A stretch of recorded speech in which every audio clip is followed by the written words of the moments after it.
Hello, Mr. Kennedy. My name is Dan Niswander, independent media from Pasadena, also KPFK FM's Rebel Alliance News. I'm the grandson of Swiss immigrants, and I know you mentioned that most of the people coming across the border were coming because of money and not because of political asylum. I know my grandparents came here because they wanted a new life here in the United States. That being said, the U.S. Congressional Budget Office's own report that they released last year, from 1989 to 2019, the bottom 50% of the population, economically, was sharing 2% of the wealth. So we have to deal with these issues, and when there is a Kennedy administration, are we going to see a sequel to the New Deal, new jobs programs, regulating Wall Street, securing Social Security? What do you intend to do once you are president of the United States? I'm a traditional Kennedy Democrat. I think human dignity, and particularly dignity of the workers, and the American middle class are the foundation stones not only of our economy but American democracy. I grew up in a period in American history that economists call the Great Prosperity. It was a period of approximately 50 years, 40 to 50 years following World War II, when the American middle class became the greatest economic engine in the history of mankind. So at the time that I was a young man, our country owned half the wealth on the face of the earth. And the American middle class was flourishing. We were producing products that everybody in the world wanted. People, when I went abroad, people would do anything to buy Levi jeans that I was wearing. People wanted American cars. In Europe, I traveled a lot with my father and my mother when I was little. And they wanted our electronics, RCA Victrola and radios, and transistor radios, all these things that we had invented. And we were beloved around the world. People loved the United States of America. Princeton study in 2014, after studying something like 180 bills and policies from 81 to 2001, that the conclusions were we're 100% oligarchy. They didn't find anything in those bills or those policies that was democratic. Yeah. So basically you have a handful of people making all the decisions, all the important decisions for everyone else. And George Carlin used to say, we don't have any choices. Oh, you can choose what kind of yogurt flavor or cereal, but you don't really have any choices. What are your thoughts on that? Well, it's really, so obviously true. And the main point to make about choices, we used to have those pictures when we were celebrating or bringing democracy to Iraq with the overthrow of Saddam Hussein, who had nothing to do with 9/11, and Al-Qaeda couldn't operate in Iraq. So it's maybe the biggest or clearest lie in U.S. foreign policy history. You use the attack of 9/11's justification to go war in Iraq, and that's the one place where Al-Qaeda couldn't operate, and he had nothing to do with it. They had nothing to do with it. So yet when we were bringing democracy, supposedly, you show these women they're in their charter or whatever, and they're holding up their purple stained finger because they had voted, right? I voted. Well, they all voted for what the Ayatollah had told them, or some other tribal leader or something had told them. Well, is that what you mean by democracy? Well, how are we different? If you're making a decision about a president who took us to this war and engaged in policies of torture and lied to us, and you don't have access to the information, right? Like that was what Daniel Ellsberg did with the Pentagon Papers. Said, no, I worked on this history within the Pentagon about the Vietnam War, and I see it's a tissue of lies. Mm-hmm. The American people have been deceived. Now, this is an ex-Marine, Daniel Ellsberg, had supported the war. He said, well, it's all lies. I got to let the people know. I got to take this to the Washington Post, the first New York Times, then the Washington Post, get it out there. Well, he faced 130 years in jail, That's right. under Nixon. So here you have now the same lies. So the vote means nothing. The vote means nothing if they can keep the basic information, whether it's about trade agreements or it's about going to war. Yep. If you don't have the information, an uninformed vote doesn't mean anything. That's right. It's a parody, right? And that's what you're really talking about now. And these idiots that go around saying, oh, lesser evil, lesser evil. This is maybe if we don't have, gonna run out of time. Let's take a little break. No, before you, Okay. You want to take a break? We're down to 30 seconds. So let's take a little break and come back in another segment and continue where we left off. Let me take my 30 seconds. Okay. We can cut it out. I just want to say, the lesser evil, that's a big cop-out because the people who brought this country to misery right now, with wars that can't be justified, with an economy that raped the average American for the interests of Wall Street, they were the establishment. It wasn't Donald Trump. It was establishment that Hillary Clinton and her husband played a very central role in it. Let's talk about the yellow vest. How did this start? Why did it start? Like, what was the catalyst? Because there's always something, right, that gets a huge group of people wearing funny clothes and throwing batteries at their public officials. The trigger event was the rising price on the diesel fuel. And then somebody just called out, say, hey, let's grab your yellow vest and let's go to the Champs-Élysées, let's start protesting. And that's what happened. And when they went out that day, which was November 18th, 2018, they had no idea there were going to be thousands upon thousands of people there. Well, I mean, that's no small turnout either, No, and that's not the first day in that picture right there. That's, that's on the Seine River. Yeah. People decided, this is what they did when they went to work, right? We're not going to pay pay the gas for our vehicles, so we're just going to get on the Seine River and go to work. Oh, okay. That's kind of that. That's what that kind of represents. The yellow vest is about really the realization that the people don't have the power. So people don't understand too. How many people understand that democracy comes from a couple Greek words that translates basically to power to the people? Right? And we have that power if we just use it. Yeah, if we realize that we have it. First of all, we have to realize it. Yeah. But in Europe, they actually have it into their constitutions that you can use referendums. You get a certain percentage of people voting on an issue, and then they come out to vote. And that. I don't mean to interrupt you, but I mean, like, this is probably like a half mile back from the Arc. At least. Filled with people. Yeah, that's the Arc de Triomphe. That's the Champs-Élysées. Yeah, that's kind of where it started, right there. Yeah. We don't demonstrate like this here. Not yet. Any time something like this begins to happen, the French people take to the streets and shut it down. That's right. Try to, at least. That's right. And so, good job, France. Thank you, France.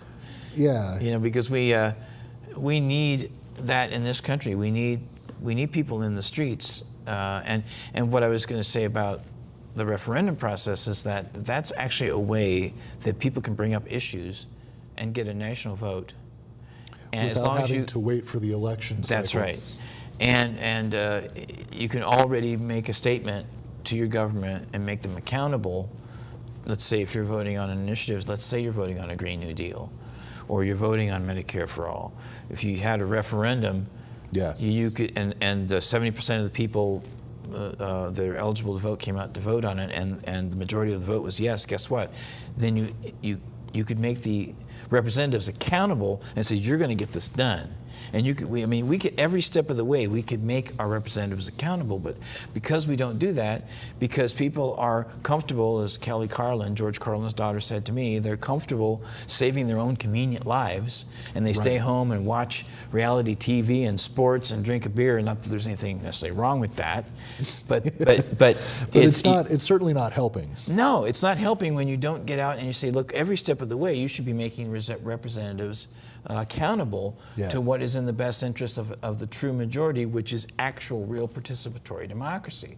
But because people don't want to do that, then we have all these problems, and decades go by and we're still not solving them. So I think, like Thomas Jefferson said something to the extent of every generation should have a revolution. We're long overdue. Yeah. And I think, based on the signs that I see, the hubris of the 0.01%, who don't seem to be in any hurry to go even beyond a resolution on a Green New Deal. They don't apparently want Medicare for All because it costs too much money, even though over $700 billion is the military budget Goes of the right year. to the military, and we also give another, I think, $100 billion to the government of Israel. Last I heard was 40. Did it get raised? Oh, 40? But still, Still a big chunk. That probably pays for their universal health care. Well, I'm sure it does. Even after they're required to buy some of our military too, so that keeps our economy going, that part of the economy going. Right. But the insanity of this is the hubris. I really don't think they have a clue, Norm. I really don't think they understand how people are hurting out there.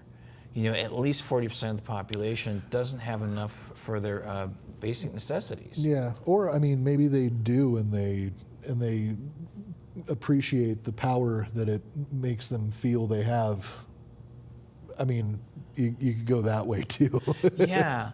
I mean, I hope that's. I mean, I hope it is just them being rich and inbred and aloof, but I think they probably know and don't care. Well, then we've seen from history what happens when that's the case. Yeah. Well, speaking of which, let's move on to Venezuela, because these things just keep happening, folks. And they're not going to stop, which is why we got to keep the conversation going. Now, this is sort of a similar situation, right? We had some election conflict, and our guy that we wanted didn't get elected by the people. So, what happened there? Well, it's a very confusing situation, but which is, I don't know all the details of Maduro's administration, right? But I do understand that he was, democratically elected, and I know that some people question that. But I also know Chavez, his elections were heavily monitored, including by the Carter Center, Jimmy Carter's center. Okay. And at that time, they saw some of the most organized, democratic, elections that they'd ever monitored. Actually, and so Chavez was the guy who we were sort of conditioned not to like, right? Right. Because he was always making fun of George Bush.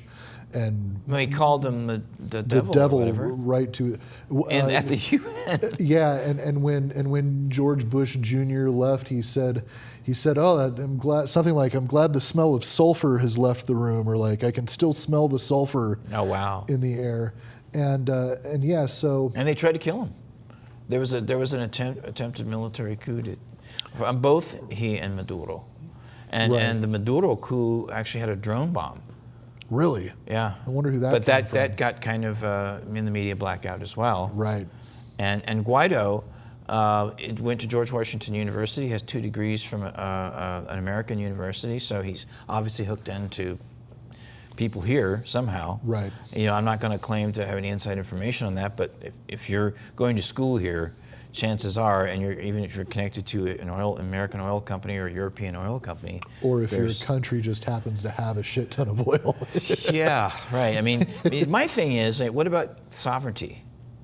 Right? Because let's say, what if Citgo, which is the National Venezuelan Oil Company, Citgo, what if, and we have stations here, what if they were to say, okay, we found some new oil in Texas, so we're going to go to Texas and demand that the landowners there give us the price that we want so that we can process that oil ourselves and sell it.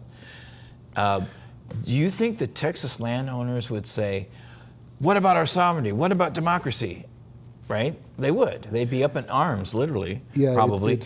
But somehow, if it's us in Venezuela, it's a different story. Why? Especially when we have a history of intervention. You can read Naomi Klein's Shock Doctrine book. I mean, if that isn't enough, I don't know what to say. But if you don't respect their sovereignty, the sovereignty that it's their land. Yeah, Venezuela didn't get the massive influx of German immigrants after World War II that Brazil and Argentina did. Yeah. But it's such a weird thing, and it's this like sort of history repeating itself. But obviously, if land sovereignty meant anything to these people, the people of Africa would be the richest in the world. That's right. For the resources that are under their feet. That's right. And unfortunately, that's never come to fruition with colonialism and the monopolies that exist down there on diamonds and imperialism. In 2024, I rediscovered Caleb Maupin, who I had first seen in videos at Zuccotti Park during Occupy Wall Street. In order to understand how we got to where we are now, you do have to understand some history, right? So I think providing that information, so here's some tools, here's some information for you, and CPI is doing a great job. Well, what are some examples of some of the books that you've published or had republished? Well, the first book we ever published was The Green Book by Muammar Gaddafi, because, Libya, under the leadership of Gaddafi, had the highest life expectancy in Africa. They had built the world's largest irrigation system, the Great Man-Made River. And so we wanted to show people what it was that, that Hillary Clinton and Barack Obama destroyed with their bombing campaign in 2011, and how it was that the most prosperous country in Africa was reduced to rubble, and what NATO, this criminal organization, what it had done in Libya. So we published the Green Book, which is the manifesto of the Libyan government. We have also published a number of books, about socialism in the United States, socialist history, about economics, trying to give a new perspective, because we do feel like, a lot of the left are very, very loyal to the Democratic Party, and they view the masses of the American people as their enemy, and that's a huge mistake. And so we have to rethink left and right in our time. I'm a religious person. I believe in God. I'm a Christian, and I think that Christian faith and socialism walk hand in hand. Obviously there was horrendous persecution of Christians during the Cold War time, but the communist world has largely changed its perspective. The head of the Russian Communist Party, who I've met, Gennady Zyuganov, he's a Christian. He's a Russian Orthodox Christian. Nicolas Maduro, the leader of Venezuela, is a Roman Catholic.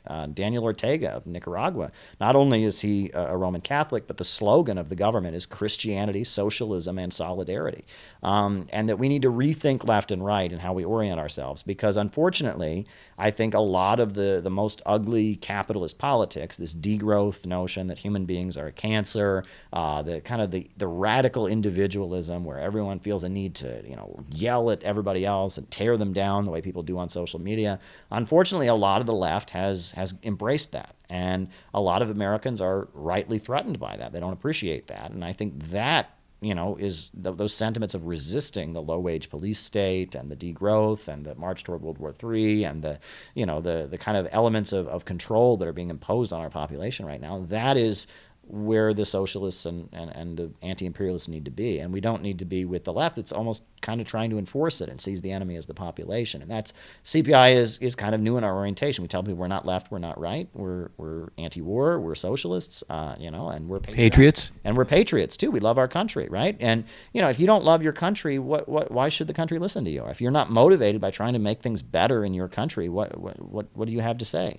It's just kind of common sense. If you're in Brazil, you're a political leader in Brazil, you should be trying to make Brazil better. If you're in Greece and you're trying to make Greece, you're a political leader, you should be trying to make Greece better. It's just common sense. But unfortunately, a lot of the left has gotten into this kind of weird identity politics place where it's not about actually trying to make things better. It's about demonstrating how good you are. It's a virtue signaling. And I think that's a problem. And so in order to do the work that needs to be done, we've had to, separate ourselves from the mainstream of the left. And I think, but, we'll talk to anybody. The fact that I'm here in LA for this event, right? The idea of me doing something with this particular church, 5-10 years ago, I would have thought was outrageous. Right. And they probably would have thought the same thing. Exactly. But the world is changing, and we should embrace that change, because Absolutely. The world is constantly changing and evolving, and I'm constantly learning. I don't think exactly what I thought 10 years ago. I don't think you do either, right? And it's important to be able to learn and reconsider. Back to, I think in the late 1700s, there was a writer named Robert Malthus, and he looked at the French Revolution happening across the Channel. He was in England, and he said, the French Revolution happened because there's too many people, and that this is called overpopulation. And he wrote this essay called The Principle of Population Growth, where he argued that every effort needed to be made to not prolong the life of the poor. And to have the poor die sooner in order to keep the population low, in order to have stability in society. And then we later know that in the late 1800s, the Neo-Malthusian Society was very popular among many of the wealthiest people in Britain. And they thought that all these problems of unemployment and labor strikes and uprisings, they said, well, this isn't the problem of capitalism. This is just there's too many people. And the phrase "useless eaters" was widely promoted. And and the idea was that there are too many people in the world. There's overpopulation. I know Margaret Sanger, who was a feminist and a socialist activist. She, after the Russian Revolution, she saw that the Soviet Union was not the free sex, free love paradise she was hoping for. And so she became a Malthusian. And during the Great Depression, she went around saying that the Great Depression was caused by overpopulation. And she spoke at Ku Klux Klan meetings. She argued that birth control and abortion could be used to eliminate certain races and certain ethnic groups, and that she went from being a socialist to being, a far-right racist and such, because she bought into this idea that we need to reduce the population. There are too many people in the world, and that is how many of the richest people in the world feel. And I don't think that's hard to discover, and it's not conspiratorial. The idea that they're all sitting up there in a smoke-filled room plotting to kill the whole human race, I don't buy, right? That would obviously be crazy. But the idea that many of them believe that the problem facing the world is there are too many people and that there's too much growth, that is being widely promoted. That is almost the party line in the United States. And it's wrong. It's not true, right? The human race, human beings are the source of all wealth. We're not useless eaters. Human beings are the creators of all the value that exists in the world. With human beings, we can advance. And people talk about limited resources. This is a very common thing I hear from people. Well, it's true that there are limited resources in the world. And, if we were still burning wood to heat our homes, we would have deforested the planet centuries ago. But we don't. We started burning coal, and now we burn natural gas. We have electrical heat. And that the whole history of the human race is our reinvention of our relationship with nature, right? When one fuel source, one energy source, one mode of production becomes outmoded, we reach a higher plane. And that's why China is putting so much money and funding into fusion energy research right now, because fossil fuels has its limitations. Later that year, I co-founded a chapter here in Los Angeles of the Center for Political Innovation with Ishmael Lopez Reyes. In May of 2025, we created a workshop with Caleb Maupin here in Los Angeles that was called Do You Believe in Growth? A New Day for Los Angeles and a New Day for America. As I went walking that river highway, I saw the bubbles that in the sky. I saw before me the continual valley. This land was made for you and me. This land is your land. This land is my land. From California to the New York Island, from Redwood Forest to the Gulf Stream waters. This land was made for you and me. And they start having various wars around the world, the Vietnam War, the Korean War, etc. But it gets to the point where the economic problems created by technology gets to the point that war becomes constant. They have to constantly be having wars, because that's the only way they can keep their system going. War becomes constant. And one aspect of globalism imperialism is that they were able to have stability in the homeland because they bought off a section of the working class. We know about the 1950s, the white picket fence and Leave It to Beaver and the comfortable life that a lot of white working class people had. Well, that's gone, right? The comfortable middle class that exists within the imperialist centers is now being liquidated and being gotten rid of. And we're entering a period where war is becoming constant. In order to maintain the system, they have to constantly be at war. And the imperialist homelands, the United States, Britain, France, Germany, these countries are deteriorating from within. Because in order to maintain this global international system, just to keep things flowing, they have to be committed to wars around the world. They have to be maintaining this global system, and they can't maintain the homeland. And so things are becoming more and more unstable here at home. And that we're entering a period where really the only way they can continue to make profits is with destructions, a period of destructive accumulation. And this is what Rosa Luxemburg predicted. World War I was the beginning of a process that would lead to a situation of constant, endless war and destructive accumulation.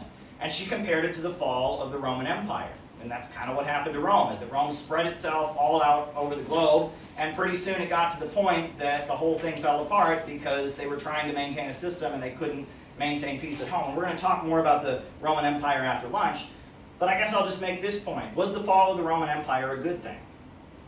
No. right? Obviously the Roman Empire was bad. It was a horrendous empire, slavery, and all kinds of awful things. But what replaced it wasn't better.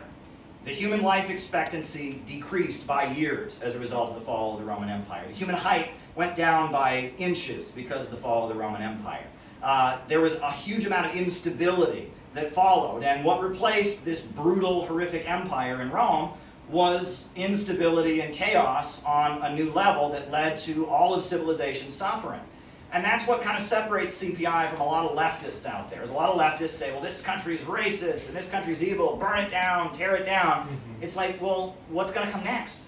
Mm-hmm. They're more interested in the vengeance and and getting their feelings out there, but they're not saying what actually comes next. And we have people that look at our 4-point plan, and they say, why are you always trying to save the country? Why are you always trying to save the system? Because I live here. Because, as bad as things might be in the United States, I really like that these lights work. The electricity. I really like when I go to the water and I turn it on, and it comes out. And if you're living in a society that's collapsing, that doesn't happen. Anyone who's ever been through a war or a huge amount of economic chaos, it's not a good thing. We don't want America to collapse. We want America to be reborn. We know that this economic order that the United States is at the center of isn't working. And we know that the United States has to change in order to survive. But we are motivated by love of our community, love of our country, and opposition to what this system is doing to it. And that's a fundamental difference that we have. Leftism is very much tainted by this kind of vengeful, angry aesthetic, whereas we are looking at the economic realities of the situation, and we're saying we have to change things, and that there are divisions within our ruling elite now that are creating the opening for a movement that could actually change things. So, I've obviously got plenty more to say. That's kind of the basics of where we're at in terms of the global and economic situation. Each week, depending on the issue and what is happening in our community and the country around the world, we have different activities. Because we're all going through something different every day. One day you feel like you don't have any hope. The very next day you're feeling like, you know what, I can do this, because you've seen what the community is doing around you. But as of right now, it feels like it's around 25%, but we're hoping we can get that percentage down more and more as people are seeing the options, as we're putting the options out there. Just a few days ago, Altogether, that's the other group that I'm a part of. Wow, there's a lot.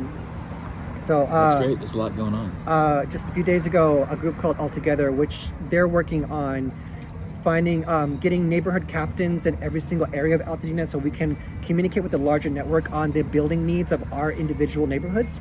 So I'm the neighborhood captain of my neighborhood along with one other neighbor. And anyways, that group, we recently put out our very first kind of a guide on options that people have that had no insurance or feel like they cannot afford to rebuild. And so for the first time, we finally have our first guide out there on their options currently. And Nicholas, if you and your wife can hear us, we love you, and we are here from all around the United States because we support you, brother. You need to be out here now. This is inexcusable for the United States government. I am not happy with my government. I love the American people. I love what this country is about. But our government is a huge, huge disappointment. To many of us that have had to live our entire lives, either poor or lower middle class, while a handful of people have everything they want every single second of every day. It's not necessary. There's abundance for everyone, but we have to let it happen. God bless you, Maduro. We love you. Free Maduro now!